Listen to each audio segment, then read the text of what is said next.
তো আজকের যুগে যদি কেউ এই দুই একটা মাসালা নিয়ে উল্লেখ করে বলে যে আহলুল হাদিসরা ব্রিটিশ আমলে তৈরি হয়েছে, তাহলে এটি ডাহা মিথ্যা অপবাদ। আহলুল হাদিসরা যেই মানহাজ বা যেই মাযহাব বা যেই ফিকহের উপর আমল করতে চায়, এটা ফিকহুস সালাফ, ফিকহ আহলুল হাদিস, অনেক পুরাতন, 1200 এবং 1300 বছরের পুরাতন। সম্মানিত উপস্থিতি, আমি আমার আলোচনা দীর্ঘায়িত করব না, এবার সরাসরি চলে আসি ভারত উপমহাদেশে আহলুল হাদিসদের ইতিহাস। এটা আপনাদের জানা জরুরি। কি জন্য জানা জরুরি?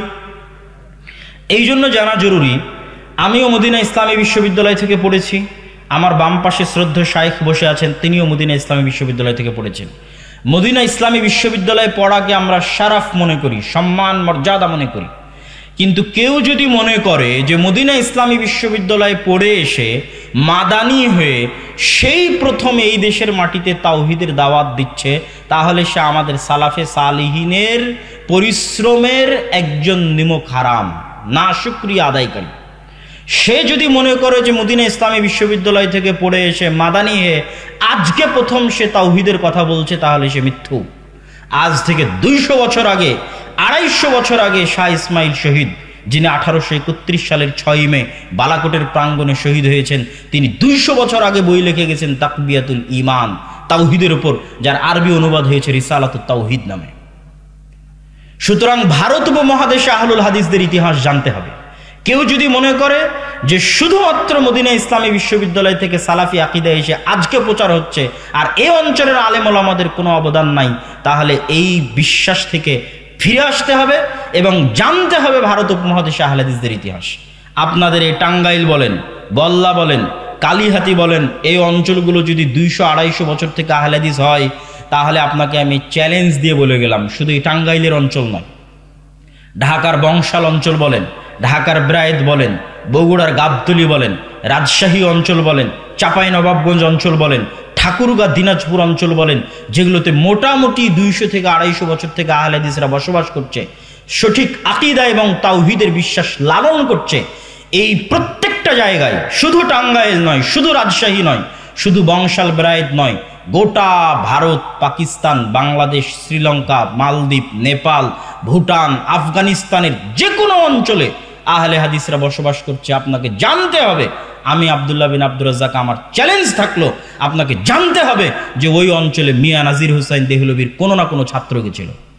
আমি আজকে আপনাকে এখানে চ্যালেঞ্জ করে গেলাম, শায়েখকে পাশে বসে রেখে বলে গেলাম, ইতিহাস খুঁজেন যে টাঙ্গাইলের বল্লা কালীহাতিতে মিয়া নাজির হুসাইন দেহলভির কোন ছাত্র কোরআন এবং সহিহ হাদিসের দাওয়াত নিয়ে এসেছিল। মিয়া নাজির হুসাইন দেহলভির কোন ছাত্র 100-150 বছর আগে তাওহীদের দাওয়াত নিয়ে এসেছিল। তাহলে আপনি যে দম্ভ এবং গর্ব করছেন, এটা চূর্ণ হয়ে যাবে। জানতে হবে ইতিহাস, যে ভারত উপমহাদেশের আলেম ওলামারা সঠিক আকীদা ছড়াতে কি অবদান রেখেছে। আপনি আজকে আকীদার দার্স দিচ্ছেন, নওয়াব সিদ্দিক হাসান খান ভূপালী 300 বছর আগে ভারত উপমহাদেশের মাটিতে জন্মগ্রহণ করা ব্যতিক্রম ধর্মী আলেম নওয়াব সিদ্দিক হাসান খান ভূপালী, যিনি 300-র অধিক বই আরবিতে লিখেছে ভারতের মাটিতে বসে।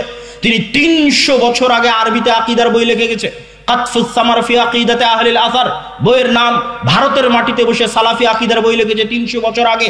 অতএব কথা বলার আগে হিসাব করে কথা বলতে হবে, কথা বলার আগে বিবেচনা করে কথা বলতে হবে যে আপনি কোন মাটিতে বসে কোন কথা বলতেছেন, পূর্বপুরুষের ইতিহাস ভুলে গিয়ে কি বলতেছেন সেটা জানতে হবে। সম্মানিত উপস্থিতি, ভারত উপমহাদেশে আহলে হাদিসদের ইতিহাস আজকের নতুন ইতিহাস নয়।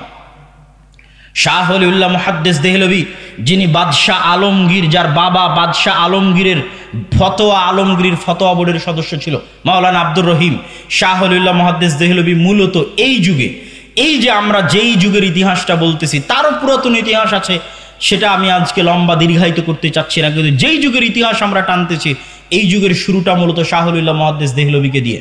দেহলভী বলা হয় দিল্লিকে, আরবিতে বলা হয় দেহলি। ওই দেহলি, দিল্লির দিকে অনুসরণ করে বলা হয় দেহলভী।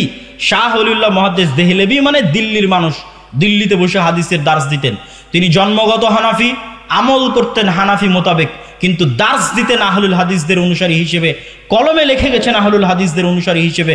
তার বই হুজ্জাতুল্লাহিল বালেগার মধ্যে রাফুল আদাইনের কথা বলেন, জোরে আমিনের কথা বলেন, 12 তাকবীর ঈদের সালাতের কথা বলেন, প্রত্যেকটা মাসালাই যেটা সঠিক সেটিকেই প্রাধান্য দিয়ে গেছেন।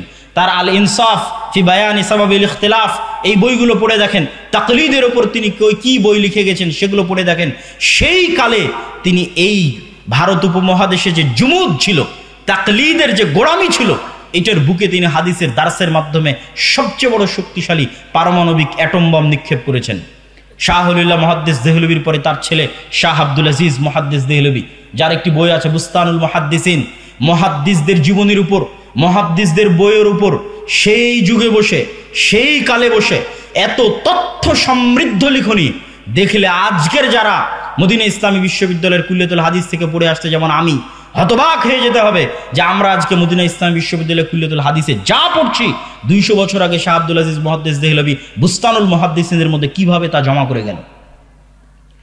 যেই মুহূর্তে এই অঞ্চলে ব্রিটিশ শাসন আমল চলতেছে, জালালউদ্দিন সুয়ুতির মৃত্যুর পর থেকে নিয়ে এবং আরব বিশ্ব থেকে ইলম হারিয়ে যাওয়ার পর থেকে নিয়ে নতুন করে সৌদি আরবের প্রতিষ্ঠা এবং বড় বড় আলেম ওলামার জন্ম হওয়ার আগ পর্যন্ত মধ্যে 150-200 বছর ইলমকে আবাদ করেছে ভারতের আলেমরা। যত বড় বড় হাদিসের কিতাব আছে প্রথম প্রকাশ হয় ভারতে, না হয় পাকিস্তানে। আহলুল হাদিস